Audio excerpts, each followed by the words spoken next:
tiada henti-hentinya kami mengucapkan syukur kepada Tuhan atas keselamatan yang Tuhan beri kepada kami.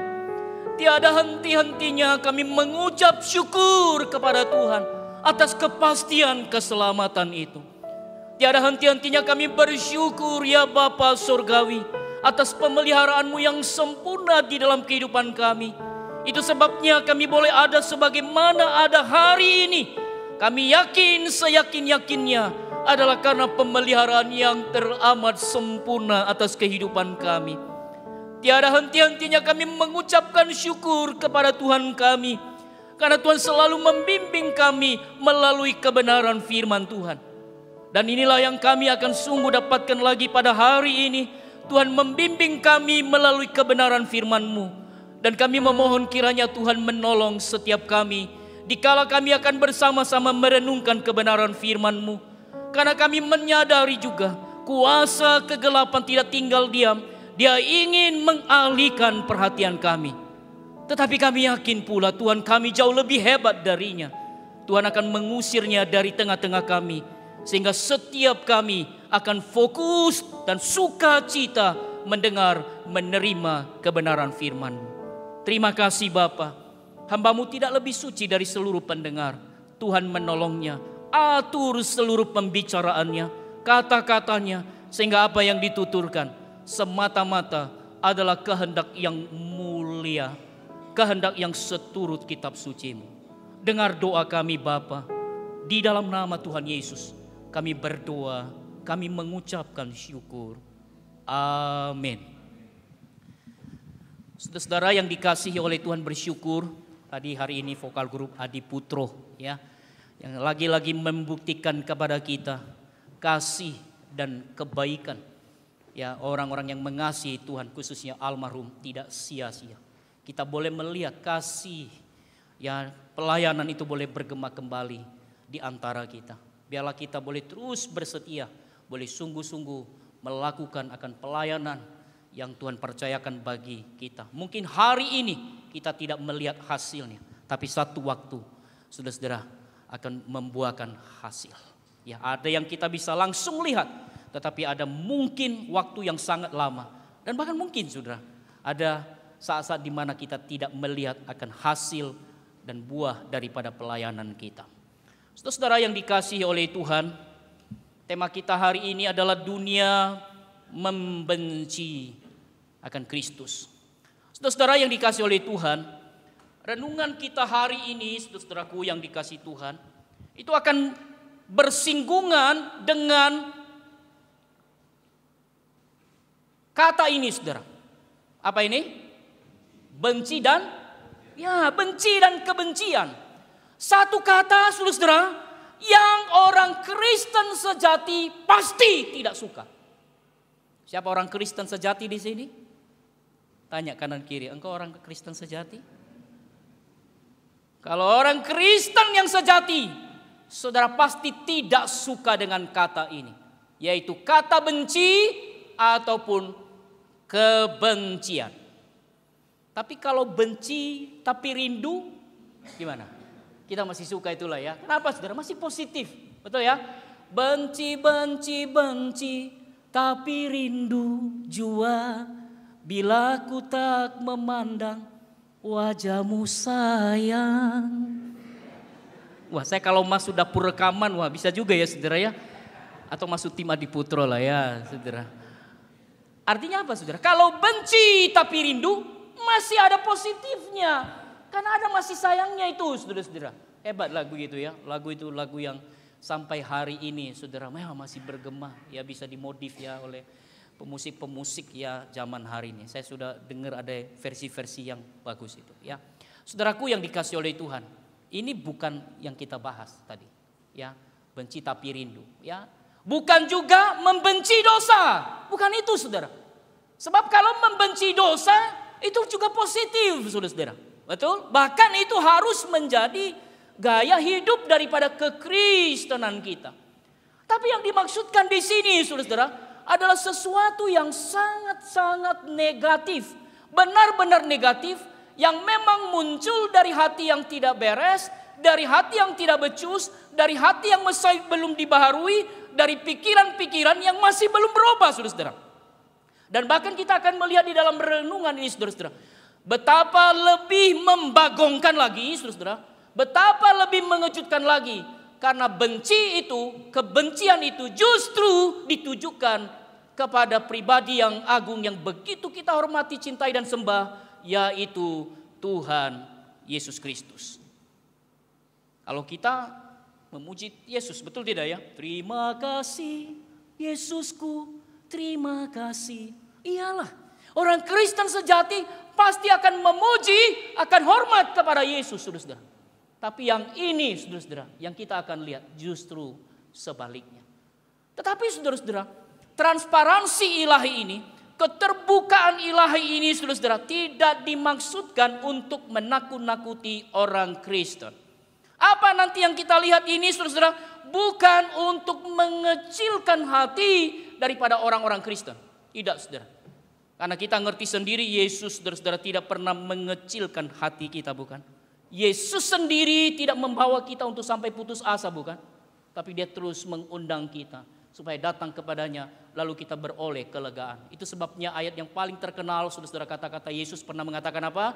Marilah kepadaku semua yang letih lesu dan berbeban berat, aku akan memberi kelegaan kepadamu. Jadi bukan untuk menakut-nakuti, bukan untuk mengecilkan hati kita, saudara-saudara. Tetapi sebenarnya melalui renungan ini, saudara-saudara, supaya kita orang-orang percaya itu, saudara-saudara, dapat dipersiapkan untuk menghadapi kebencian yang sama yang pernah ditujukan kepada Yesus. Sebab kalau Yesus saja dibenci, bagaimana dengan kita? Lebih besar lagi kemungkinan itu, saudara-saudara. Kalau Tuhan Yesus dibenci, apalah kita, saudara-saudara? Kita juga akan menjadi sasaran kebencian. Karena bagaimana tidak, saudara, kita juga ada follower, adalah pengikut-pengikut daripada Kristus Tuhan, saudara. Sehingga kita perlu dipersiapkan. Sehingga sangat perlu juga kemudian kita mengetahui, saudaraku, melalui renungan ini, apa yang menjadi trigger. Ya, yang urusan senapan pasti tahu trigger. Apa yang menjadi pemicu kebencian dari pembenci-pembenci ini, saudara. Bukan tanpa trigger tentunya. Pasti ada, saudara. Ini yang nanti kita akan lihat di dalam renungan ini. Ada pemicunya. Sama seperti pepatah mengatakan, tidak ada asap kalau tidak ada apa? Tidak ada asap kalau tidak ada LPG, betul ya? Ya, api, saudara. Betul. Pasti ada pemicunya ini, ada triggernya, saudara. Dan melalui renungan ini, kalau toh pada satu saat kita dibenci, kita mesti belajar dari sikapnya Tuhan Yesus. Bagaimana dia menghadapi para pembenci, bagaimana dia menghadapi, saudara-saudara, kebencian-kebencian yang ditujukan kepadanya. Kita harus tahu sikapnya bagaimana. Kalau Yesus saja takut, ya apalagi kita, saudara-saudara. Betul? Tapi kalau Yesusnya berani, kalau Yesusnya berhikmat, maka kita orang-orang percaya mesti belajar berani dan berhikmat pula. Saya mengundang kita berdiri, kita akan membaca Yohanes pasal 7 ayat 136. Wow, panjang sekali. Tapi untuk mengefektifkan waktu, saya membataskan diri, saudara-saudara, atau kita membatasi diri kepada teks-teks yang saya tampilkan di layar. Mari kita membaca, saudara-saudara, ya, dengan suara terbaik, jangan kalah dengan VG Adiputro tadi, ya. Ayat 7 dan ke-8 kita mulai membaca bersama-sama. 2, 3. Dunia tidak dapat membenci kamu, tetapi ia membenci aku, sebab aku bersaksi tentang dia bahwa pekerjaan-pekerjaannya jahat. Pergilah kamu ke pesta itu, aku tidak pergi ke situ karena waktuku belum genap.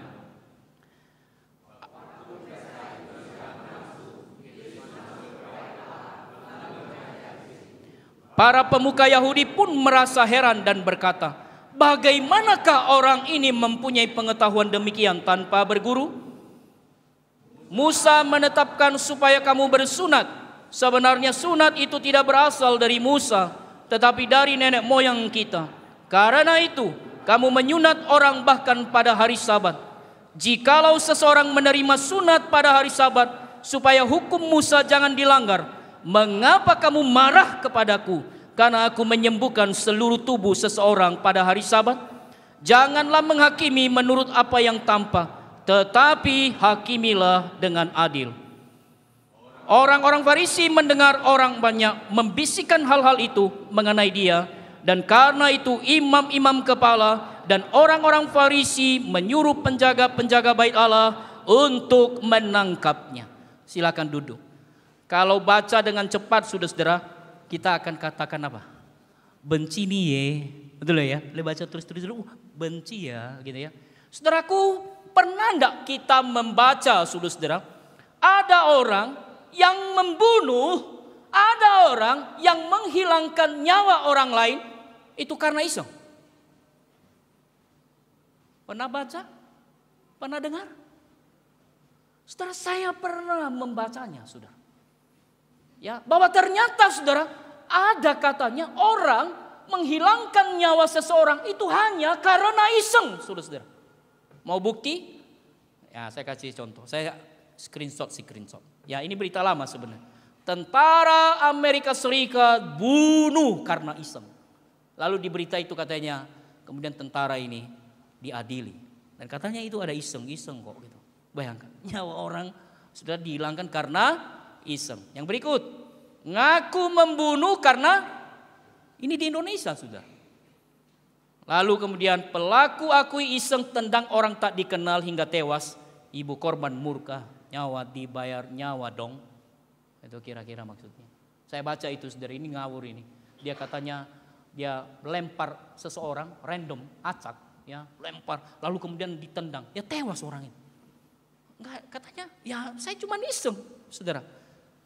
Ya tentu saja, saudara, pihak berwajib atau pengadilan, saudara, tidak serta-merta menerima pengakuan semacam itu. Betul tidak? Ya, mereka akan selidiki, dan saya lihat juga berita-berita memang menyelidiki sampai tuntas, sudah sampai ke akar-akarnya. Saudara, kalau toh itu benar karena iseng, saudara, mari kita balik kepada teks kita. Tidak demikian dengan kebencian dan rencana penangkapan dan pembunuhan kepada Yesus. Ada triggernya, saudara.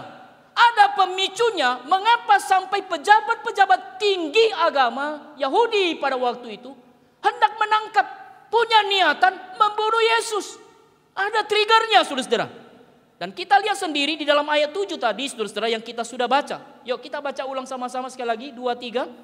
Dunia tidak dapat membenci kamu, tetapi ia membenci aku, sebab aku bersaksi tentang dia bahwa pekerjaannya jahat. Saudara tahu ini, nanti baca di rumah. Ya, saya tadi tidak meminta kita membaca semuanya. Ini konteksnya, saudara. Saudara-saudaranya, murid-murid Kristus yang lampau itu, saudara, ternyata masih belum percaya kepadanya. Lalu nyuruh Yesus, kita pergi ke pesta pondok daun pada masa itu. Tapi Yesus tahu ini nggak benar sebenarnya. Mereka nggak tahu waktu Tuhan itu ya punya waktu ya menurut kehendak Tuhan, punya settingan sendiri, bukan karena dia, bukan karena mereka punya mau, saudara. Apalagi mereka nggak percaya, pasti motivasinya adalah motivasi yang salah. Lalu Yesus ngomong, saudara, dalam konteks ketidakpercayaan, dunia mah nggak membenci kamu. Iyalah, orang kalau dalam konsep seperti demikian, kehidupan mereka, saudara, tidak radikal daripada Kristus. Ya, orang dunia nggak ngapa-ngapain mereka. Tapi Yesus ngomong, kalau aku mah akan menjadi sasaran kebencian. Kalian enggak, tapi aku. Nah, itu kalimat ini. Nanti bisa baca supaya bisa lebih mengerti di rumah, saudaraku. Berarti dari teks ini, dari omongannya Yesus sendiri, trigger kebencian yang pertama, kita baca sama-sama 2, 3. Karena konten kesaksian Yesus yang terus-menerus menyatakan atau membongkar kejahatan dunia. Itu, saudara. Saudara, di salah satu grup, saudara, pada waktu masa sekarang ini, begitu banyak kejadian-kejadian orang mengungkap kejahatan, ya, hal-hal yang buruk yang sedang terjadi di Indonesia. Kita pasti tahu itu, saudara. Lalu di grup itu, saudara, ada seseorang memberikan satu video yang menunjukkan bahwa ternyata, saudara, mereka jaksa, mereka yang adalah penegak-penegak hukum keadilan itu, saudara, nyawa mereka ternyata taruhan. Nyawa mereka itu juga bisa diteror, bisa diancam, bisa dibunuh, saudara. Maka melalui video itu ditunjukkan bahwa negara mesti hadir untuk memberikan proteksi, untuk melindungi mereka. Saya teringat dengan teman saya SMP dulu, saudara-saudara, yang dimana papanya adalah salah seorang pejabat ya di kepolisian, saudara-saudara. Ini pun mesti dilindungi, saudara. Saya tahu sekali karena kita dekat dengan anak ini, saudara-saudara. Ya, selalu ada piket, selalu ada shift-shiftan untuk mengganti, ya pada gantian gitu untuk mengawal ya daripada beliau ini. Nah, saudara-saudara, di mana-mana, saudara-saudara, ketika hal yang jahat itu disentil, itu diungkap, saudara-saudara. Tentu gimana? Ya para penjahatnya, orang-orang yang jahat yang gak benar itu, saudara-saudara, akan tersinggung, akan marah, saudara-saudara. Betul? Betul tidak Bapak Saudara? Tidak mungkin, saudara-saudara, kalau misalnya kasus pertama oplosan itu dibongkar, lalu mereka yang menjadi pelakunya, lalu mereka yang terlibatnya mengatakan, Pak David bongkar ya? Pak David yang membongkar ya? Kita makan di mana? Apa begitu? Saya traktir Pak David. Apa begitu? Apakah mereka yang diungkap kejahatannya lalu katakan hore, seneng ya, thank you ya, kamsia ya sudah dibongkar kejahatan saya. Apa begitu? Tidak, saudara. Tetapi saudara, reaksi umumnya orang akan marah, akan benci, akan tersinggung, saudara-saudara. Demikian juga Yesus, bukan? Yesus padahal adalah salah satu pribadi yang pernah turun ke dalam dunia. Di mana tentu saja dia adalah pengkhotbah yang sempurna. Cara ngomongnya kita pasti katakan sempurna, nada bicaranya sempurna, kata-katanya sempurna, performance-nya oke, segala sesuatunya oke. Betul ya saudara-saudara ya? Kita pasti tahu itu yang biasa mimpin pasti ada semacam kriteria tertentu. Kita bisa katakan kriteria Yesus oke, saudara-saudara. Dia adalah public speaking yang luar biasa. Tetapi toh pada akhirnya kalau kita lihat saudara-saudara, pada zamannya ya para pemimpin, pejabat-pejabat tinggi agama Yahudi sekalipun tetap saja kemudian hendak menangkap dan hendak membunuh Yesus. Kenapa? Karena berita kesaksian Yesus secara konsisten, secara terus-menerus menyentil kejahatan dan kemunafikan para pemimpin agama Yahudi pada masa itu. Bukan nanti Alkitab saudara, kata kerja tentang bersaksi di ayat 7 itu, yang ada bersaksi itu di dalam bentuk present tense, yang artinya Yesus menyentil mereka secara terus menerus. Jadi kebencian mereka sebenarnya di soal apa saudara? Adalah di soal pesannya, di beritanya saudara-saudara. Itu masalahnya. Jadi kenapa mereka tersinggung? Kenapa mereka marah? Mereka mau menangkap Yesus. Mengapa ada niatan mau membunuh Yesus? Karena pesan, karena berita Yesus yang konsisten menyentil kejahatan, kemunafikan, keberdosaan orang-orang dunia, khususnya para pemimpin agama Yahudi pada masa itu, saudara-saudara. Dan semoga saudara-saudara ini boleh menjadi gaya hidup daripada kekristenan kita. Amin. Biarlah ini gaya hidup kita, saudara-saudara. Baik di mana? Di mimbar ini. Menjadi gaya hidup kita seperti Kristus yang tetap berani menyentil kejahatan dan kemunafikan orang-orang dunia pada waktu itu.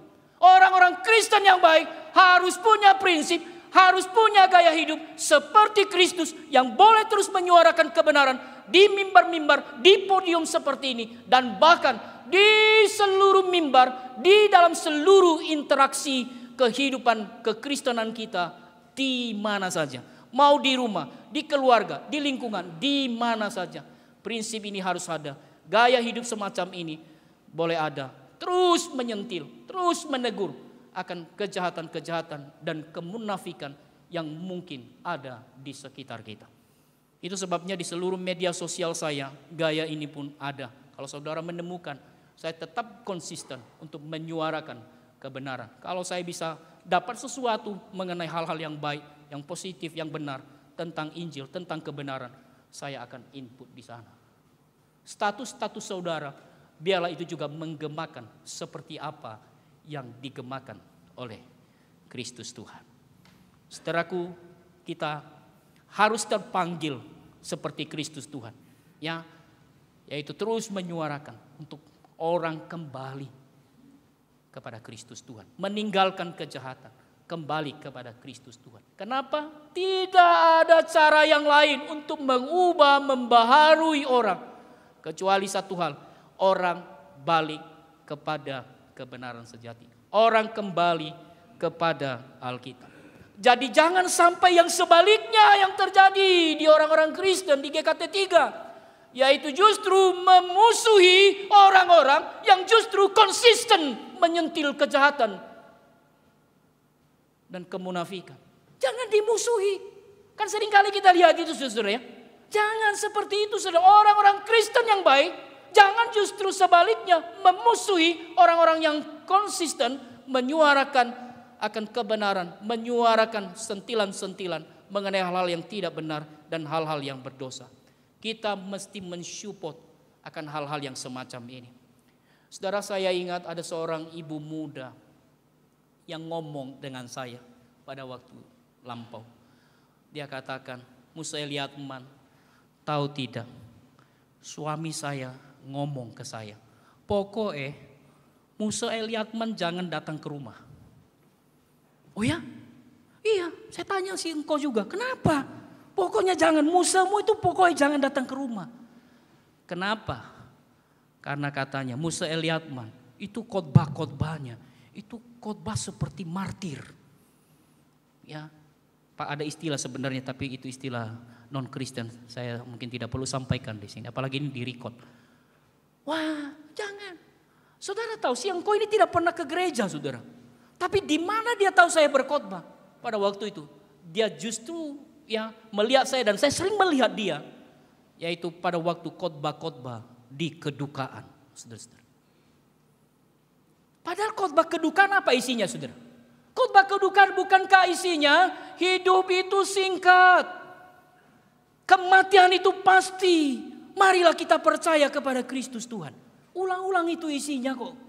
Ya lebih pada itu, lebih ya itulah isinya, saudara. Betul? Jadi kalau mau dipelankan apa? Hidup itu singkat, saudara. Kematian itu pasti. Percayalah kepada Yesus. Menjamin orang itu nggak tersinggung marah? Ya tetap, saudara. Kenapa? Beliau ini, saudara, alerginya bukan pada caranya, bukan pada nadanya, bukan pada ngomongnya, tapi sebenarnya di dalam message-nya, di dalam pesan, di dalam berita yang disampaikan, saudara. Dan sebenarnya saya sering bertemu dengan beliau itu, saudara. Tapi sebenarnya dia orangnya ramah kok. Enggak pernah seperti apa itu ya, dia ngomong sama tai-tainya, sama istrinya itu ya keras begitu, enggak begitu, saudara. Dia sangat ramah. Saya pernah ketemu dengan dia di Jakarta. It's okay, fine saja, saudara. Enggak tahu ya apakah dia bermuka berapa itu, bermuka 3 atau 4, enggak tahu begitu ya, saudara ya, enggak ngerti. Enggak ngerti. Tapi saya berharap beliau itu hari ini ya sudah di dalam Tuhan. Saya belum tahu ya. Saya sudah putus kontak ya dengan mereka. Tapi saya berharap beliau ini ya hari ini ya kiranya sudah terima Kristus Tuhan. Jadi saudaraku yang dikasihi oleh Tuhan, kita jangan fokus kepada kebencian. Mari sama-sama sebutkan, kita jangan fokus pada kebencian. 2, 3. Yes. Jangan fokus kepada kebencian, tapi belajar dari Yesus, saudara-saudara. Kita tetap fokus kepada kehendak Tuhan. Kita tetap fokus menyampaikan kebenaran. Kita tetap fokus kepada kebenaran Injil. Kita tetap fokus kepada orang-orang yang mungkin hatinya masih terbuka kepada kebenaran yang sejati. Ada amin? Itu fokus kita. Kalau Yesus fokus pada kebencian, GKT 3 tidak terbentuk sampai hari ini. Betul tidak ya? Kalau kita fokus kepada kebencian, waduh saudara, matilah kita. Betul, sesak napaslah kita, saudara. Kacaulah hidup dan pelayanan kita. Fokus kepada apa yang menjadi kehendak Tuhan. Fokus kepada pemberitaan yang benar.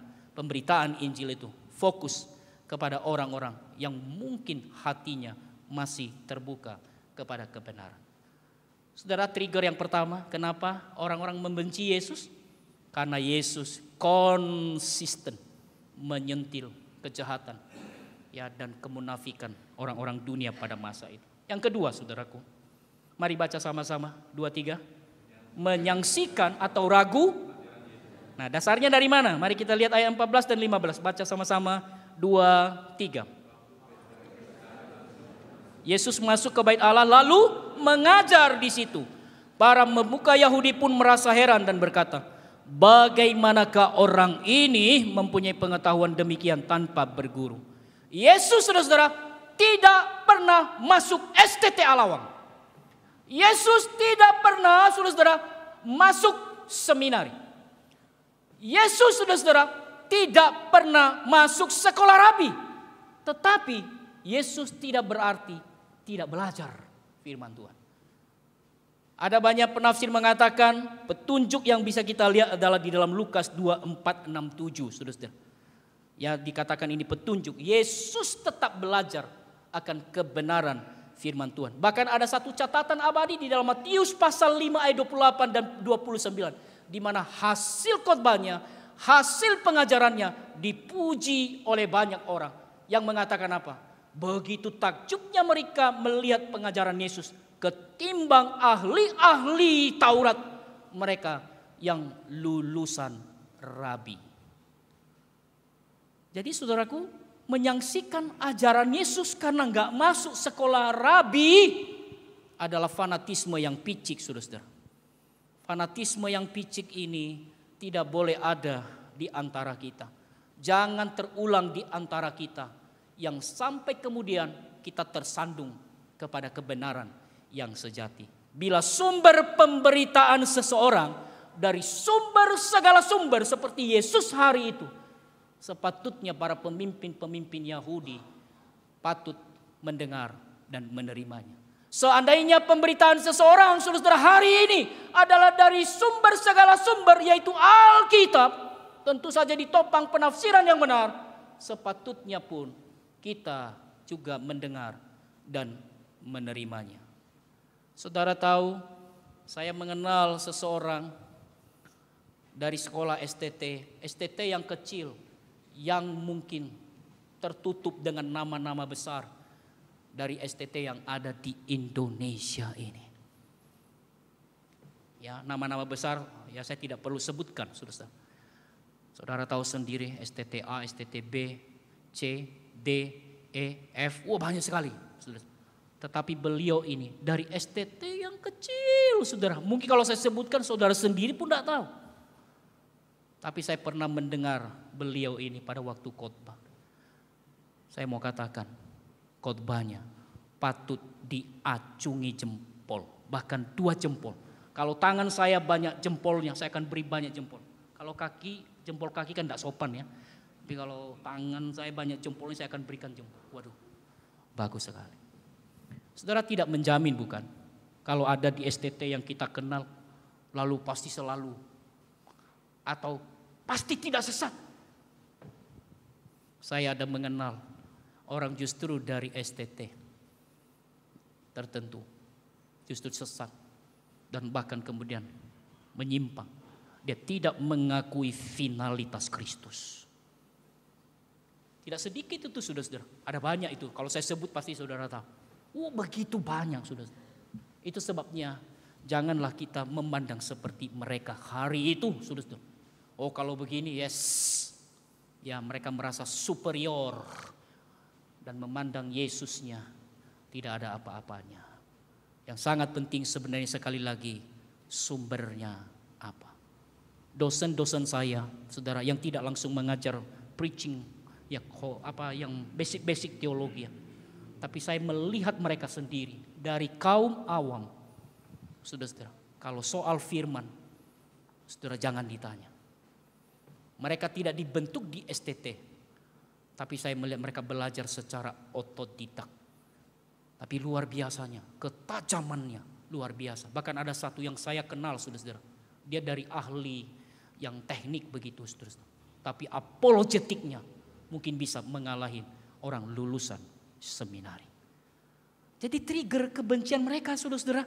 Kenapa? Mereka ragu, sangsi. Mereka punya standar tertentu lalu ngeraguin Yesus, saudara-saudara.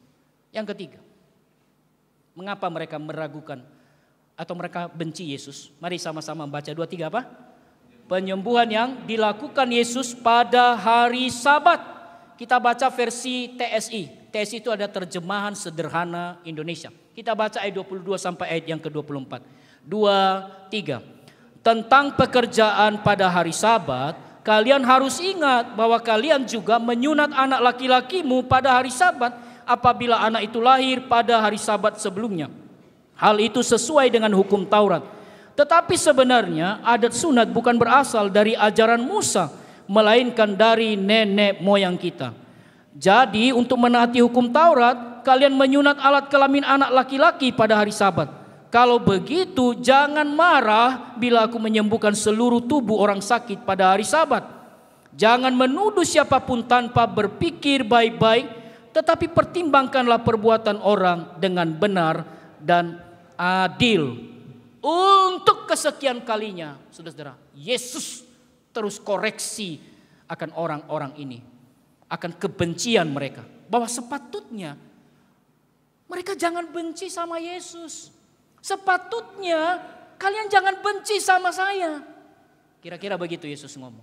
Kenapa? Karena kebencian mereka, saudara-saudara, bukan lahir dari pertimbangan yang matang. Bukan. Coba kalau matang, saudara, pasti tidak benci. Karena Yesus sudah ungkap sendiri, bukan?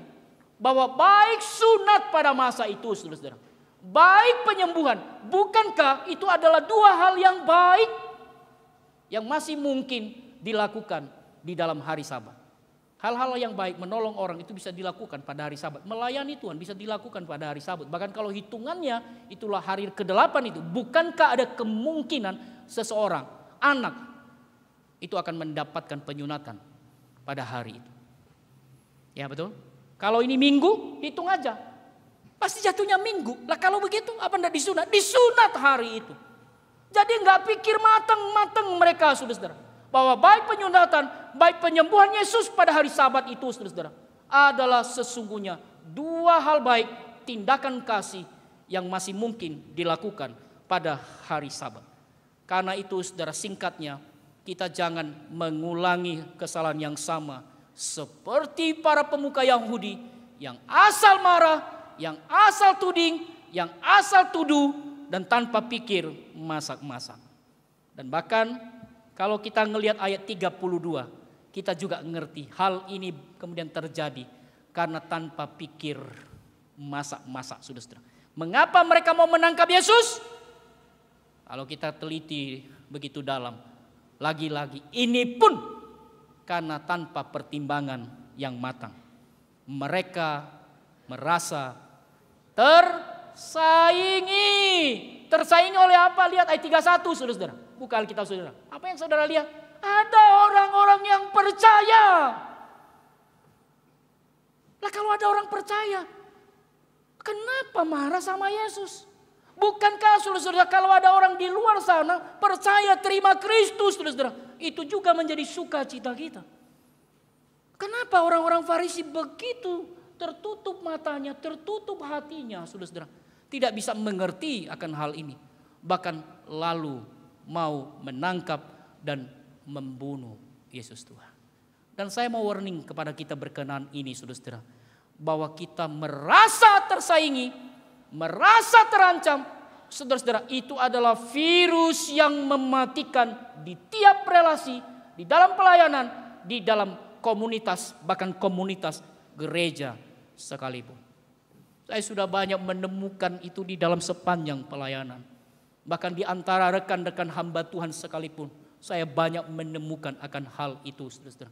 Ada orang, pribadi-pribadi tertentu yang merasa terancam, yang merasa tersaingi, dan akhirnya hasilnya pun menjadi sesuatu yang berdosa, yang tidak benar, yang tidak memuliakan nama Tuhan. Kalau melihat Pak David Chandra berdiri di sini, biarlah kita tidak merasa tersaingi, tetapi itu adalah sukacita daripada setiap kita. Kalau ada Sinmin di situ, ada Joshua, ya, dan semuanya itu saudara, itu sukacita kita. Kalau ada vokal grup tadi tampil, itu sukacita. Kalau ada penatua-penatua yang dipercayakan, itu sukacita. Mereka hari ini melayani, mungkin satu saat kita akan melayani di sana. Jangan mengulangi kesalahan yang sama, merasa tersaingi, merasa terancam, ya, dan merasa hal-hal negatif yang lain. Saya tutup khotbah ini. Saudaraku, kebencian demi kebencian, saudara-saudara, itu dialami oleh Yesus. Tetapi Yesus sendiri, saudara-saudara, tidak larut dengan kebencian. Yesus sendiri, saudara-saudara, tidak dihancurkan oleh kebencian. Kenapa, saudara-saudara? Dia tetap menjalankan kehendak Tuhan dengan hikmat, dengan keberanian, saudara-saudara, dengan konsisten, saudara-saudara. Ia tetap menyuarakan akan kebenaran. Bahkan kalau kita lihat nanti baca lagi ayat 1 sampai 36, Yesus sama sekali tidak berkompromi mengubah pesannya hanya karena begitu banyak orang yang membencinya. Hanya karena ada pemimpin-pemimpin yang kemudian membenci dirinya. Dan bahkan kalau mundur di dalam teks yang sebelumnya, di dalam pasal 6, saudara-saudara, yang saya khotbahkan di 2 minggu sebelumnya di tempat yang lain, saudara-saudara. Bukankah kita melihat di sana begitu banyak orang, ribuan orang mengundurkan diri dari Yesus. Tetapi kita melihat Yesus tidak khawatir dengan orang-orang yang mengundurkan diri sedemikian banyak. Kenapa? Bukan yang dicari Yesus itu adalah massa. Yesus tidak cari massa. Tapi yang dicari oleh Yesus adalah murid-murid sejati yang terbuka hatinya kepada Injil Tuhan. Sehingga yang paling terakhir, seandainya saudara-saudara, kita akhirnya mengalami Matius 10 ayat 22. Yang tadi dibaca. Siapa yang masih ingat? Seandainya kita mengalami Matius 10 ayat 22, saudara-saudara. Yang mengatakan apa di sana? Dan kamu akan dibenci oleh semua orang karena namaku. Saudaraku, kita jangan berkecil hati. Mari tetap teladani Yesus. Berhikmatlah, beranilah, dan konsistenlah untuk terus berpegang dan memberitakan akan kebenaran. Ingat, ada janji di Matius 10 ayat 22 itu. Dan kamu akan dibenci semua orang oleh karena namaku. Tetapi siapa yang bertahan sampai pada kesudahannya akan selamat. Ini bukan konsep salvation by works, bukan. Tetapi ini adalah sesuatu yang logis, bahwa memang kalau engkau setia, kita setia, maka buah itu memang sudah menjadi bagian kita. Keselamatan itu menjadi bagian daripada setiap orang-orang percaya. Saudaraku, jangan fokus kepada kebencian, tetapi mari kita fokus pada kehendak Tuhan. Beritakan terus kebenaran, beritakan terus akan Injil Tuhan. Dan mari kita fokus kepada orang-orang yang hatinya masih terbuka kepada Injil Tuhan. Amin. Mari kita berdiri. Terima kasih Yesusku, terima kasih Yesusku, puji syukur hanya bagi Tuhanku. Terima kasih Yesusku, terima kasih Yesusku, puji syukur hanya bagi Tuhanku. Sekali lagi, terima kasih. Terima kasih Yesusku, terima kasih Yesusku, puji syukur hanya bagi Tuhanku. Terima kasih Yesusku, terima kasih Yesusku, puji syukur hanya bagi Tuhanku. Terima kasih ya Yesus Tuhan atas sikapmu menghadapi kebencian pada masa itu. Biarlah ini boleh menjadi hikmat bagi setiap kami. Seandainya kami dibenci oleh karena nama-Mu, oleh karena kebenaran, ajar kami untuk seperti Engkau. Biarlah kami berhikmat, berani dan konsisten kepada Kristus Tuhan. Karena kami yakin apa yang kami perbuat di dalam kebenaran tidak pernah sia-sia. Berkati jemaat-Mu yang sayang kepadamu. Berkati jemaat-Mu yang sayang firman Tuhan. Berkati jemaat-Mu yang mau komitmen menghidupi firman-Mu. Terima kasih Bapa, hamba berhenti di sini. Tapi kami yakin Roh Allah akan terus bekerja di hati kami dan membimbing kami untuk boleh terus hidup di dalam kebenaran. Beritakan kebenaran sampai kami bertemu dengan Yesus Tuhan. Dalam Kristus Tuhan kami berdoa. Amin.